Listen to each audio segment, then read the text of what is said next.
এক নিঝুম বনে বাস করত একটি শিয়াল। শিয়ালটি নিজেকে খুবই চালাক ভাবত। বনের সব পশু পাখির বাচ্চাদের সে চালাকি করে খেয়ে ফেলত। একদিন শিয়ালটি বনের পথে ঘুরে বেড়াচ্ছিল। হঠাৎ করেই সে থেমে গেল এবং ভাবতে লাগলো, কতদিন হয়ে গেল আঙুর খাওয়া হয় না।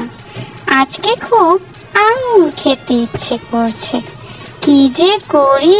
এটা ভেবেই আঙুর বাগানের দিকে শিয়ালটি হাঁটা শুরু করলো এবং বলতে লাগলো, আঙুরগুলো কি যে মজা হবে না খেতে, খুব মজা করে খাবো।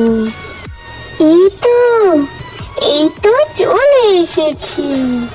নদীটি পেরোলেই আঙুরের বাগান। উফ, আমার আর তর হয়েছে না।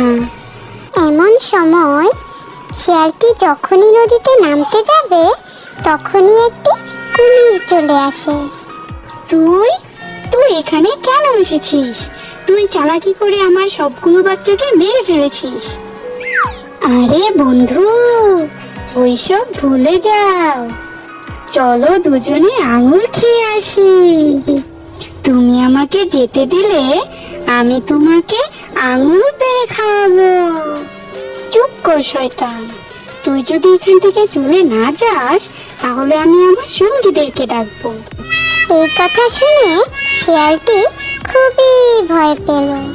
তাই সে সেখান থেকে চলে যেতে লাগলো আর নিজেকে সান্ত্বনা দেওয়ার জন্য বলতে লাগলো, আঙুর আবার কি খায়? আঙুর ফল অনেক টক থাকে।